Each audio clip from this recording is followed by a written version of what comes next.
Our next president, Hillary Clinton. Will it be Hillary Clinton? I'm running to be president of the United States of America. Could it be Donald Trump? Who will be the next president of the United States? Hello, I'm Anand Naidu, and this is a special edition of The Heat.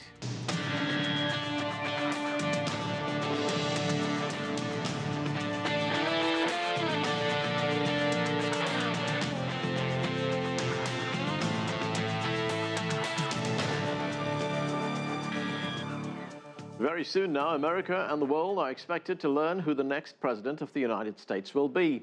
Whether it's Hillary Clinton or Donald Trump replacing Barack Obama in the White House, the international community could see some new direction in American foreign policy.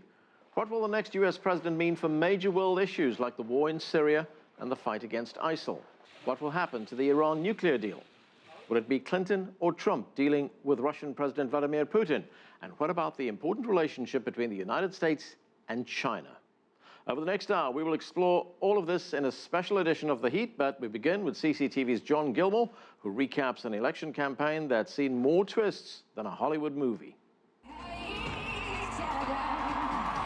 Center stage, Hillary Clinton. She's been First Lady of the United States, a senator from New York, and Secretary of State in the Obama administration. Now she's on the verge of landing the leading role as next U.S. president. If elected, she will be the first woman ever to hold that office.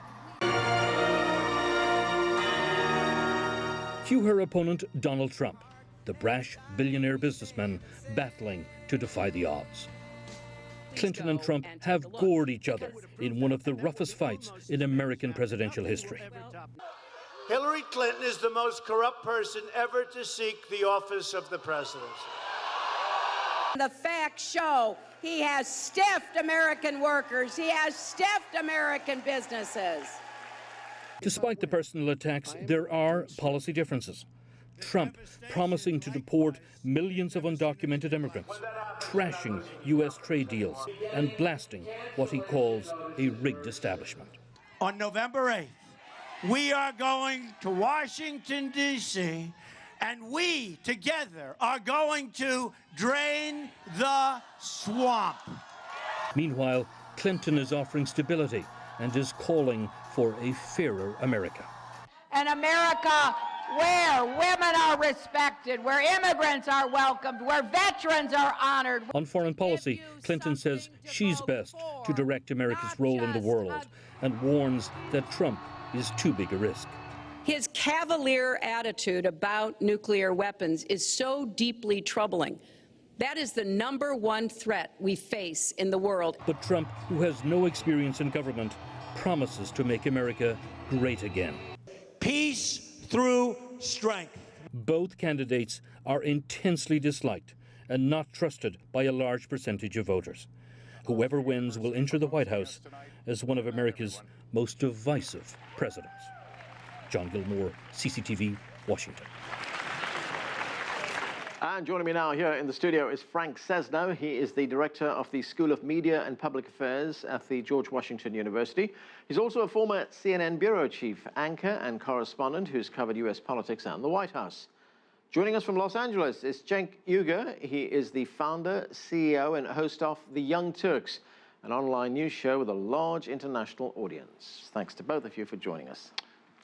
Frank, it's election night. This has, in many ways, been an extraordinary and unconventional presidential race. We've seen a lot of personal attacks rather than substantial debate on policy. So put this in perspective for an international audience. Why has this race been so different, so nasty in many ways? Well, it's been different and nasty for a lot of reasons. One, the personalities. We've not had a Donald Trump ever run before, somebody with zero government experience who's running entirely as an outsider, who is as profane as Donald Trump is. For him, this has been a reality show right from the start. Second, we haven't had someone with the personality and the background and the baggage of Hillary Clinton, who's been around for decades and who may have the distinction of having the most investigated political family in modern political history, aside from Richard Nixon. Third, we have tapped an extraordinary moment, not just in the United States, but around the world, where people, because of social media and other things, have taken to the ramparts. They're more partisan, they're more divided. They reject elitism, they reject authority in government more than they have in the past. That is a deep DNA strain in America anyway, goes back to our founding, but even more so now. And finally, I think, and most importantly, the tectonic plates of globalization, where people are feeling that they have lost control because things are so big and so complicated now. Whether it's jobs that have gone away, whether it's education that costs a fortune, whether it's corporations that are now more global than they are local, people are alienated and disoriented in a sense. And the other component of the globalization that drives it even more is this notion of this diversifying population that we've got.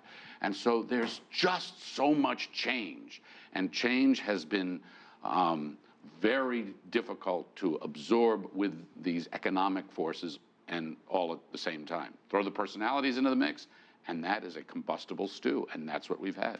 Okay, let's bring in Cenk from Los Angeles. And Cenk, here we have two candidates who are two of the most disliked candidates in modern US presidential history. One's been accused of being a sexual predator, the other's been dogged by allegations of misusing a private email server. I mean, here we have a country of over 300 million people. How did we end up with these two people? Yeah, well, for good reason. So I think Frank's right on a lot of the factors that play in here. So first off, Hillary Clinton is a symbol of the corruption that people are sick of in the establishment. Is she the most corrupt politician? No, that honor is probably a tie among 100 of them. But she's a symbol of that corruption because her family has taken in $3 billion from donors, whether it was in personal money, foundation money, or campaign donations. And people look at that and they think, do you think we're stupid? If somebody gives you $3 billion, that means you owe them and you're going to pay them back. It's systemic corruption, not personal corruption.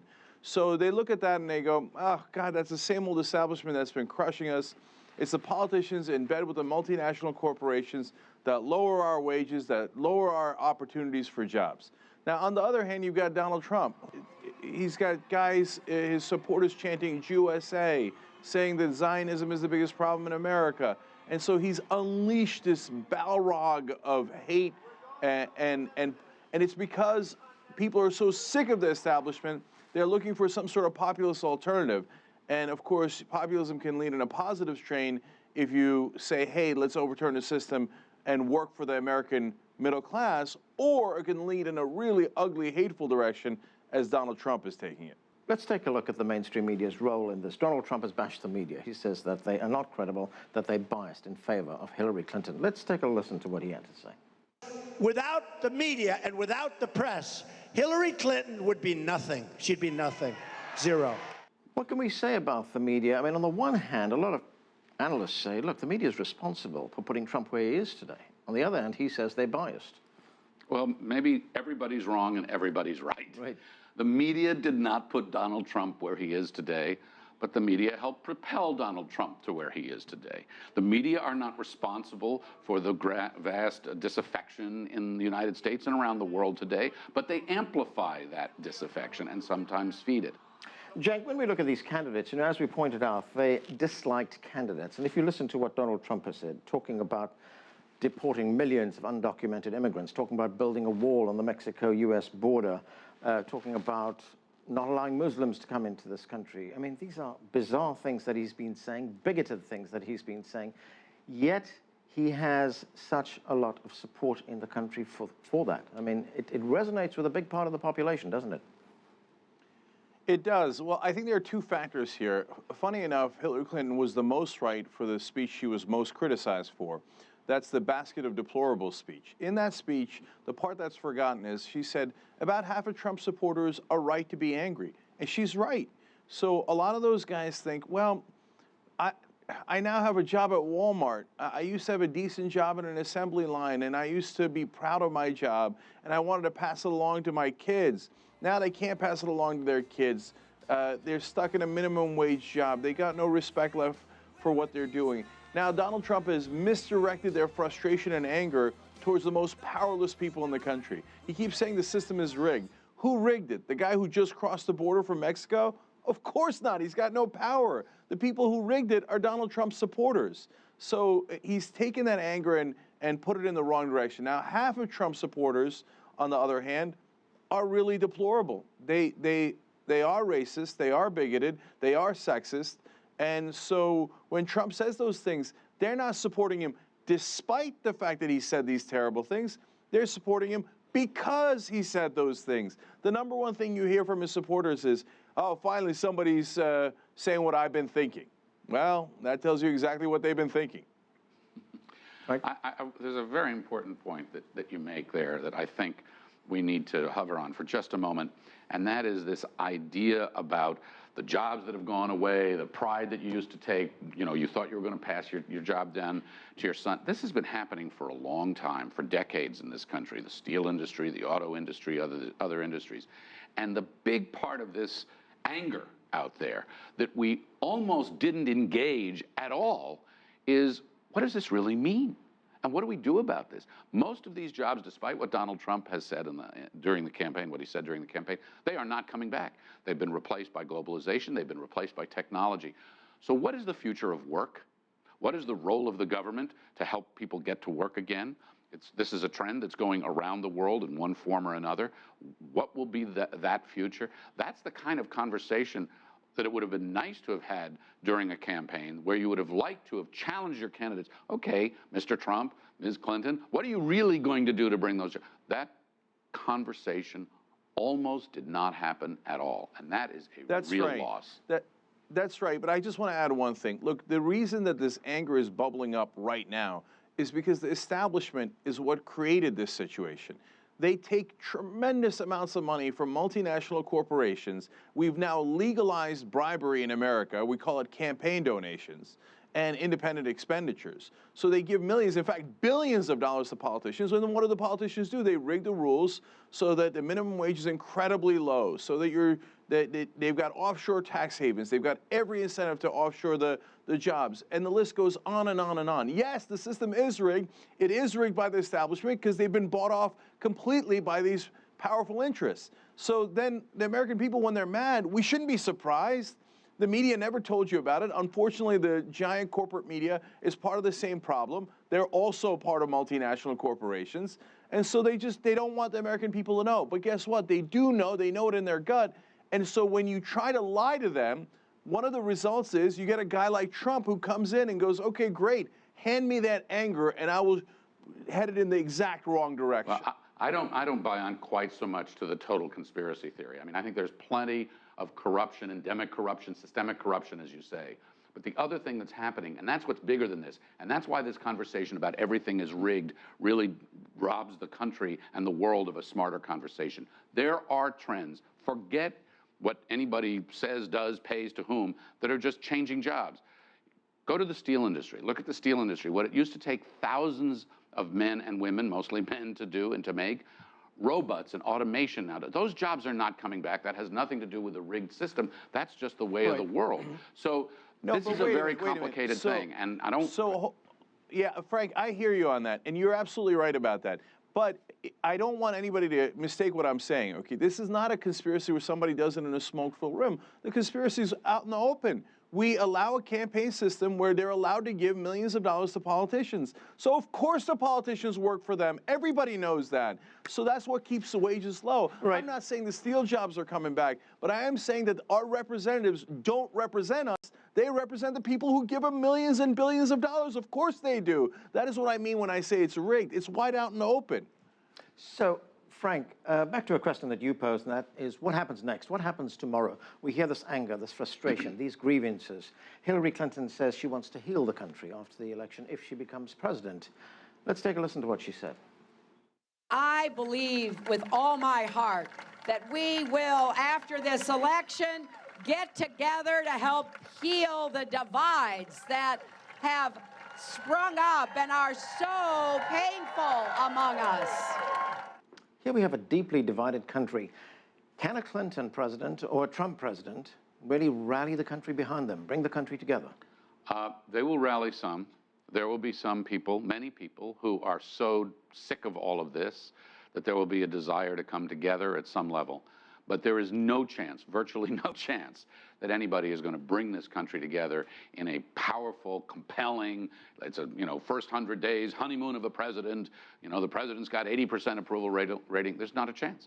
Both of these candidates have so lacerated one another through the campaign that they bleed from 1,000 cuts. They are deeply distrusted. The polling throughout the campaign has not moved very much with either one of them, despite what the revelations were about Donald Trump's sex tape or his sexual innuendo tape or the Hillary Clinton email scandal or anything else. The Congress will remain a bitterly partisan, divided Congress, and the public will, and the media will drive that or will reward that.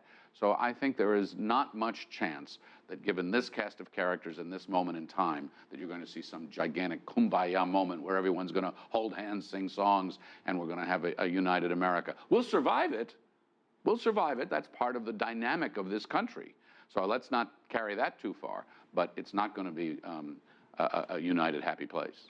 That's where we have to leave it. Frank Sesno, Cenk, Uygur, thanks to both of you for joining us. We're going to take a quick break. When we come back, what will the next U.S. president mean for the conflict in the Middle East? And later, how might a President Hillary Clinton or President Donald Trump impact China-U.S. relations? Much more to come on this special U.S. election night edition of The Heat. Stay with us. If people get out and vote, we will have a victory on November the 8th. We're going to win Ohio, and we are going to win back the White House.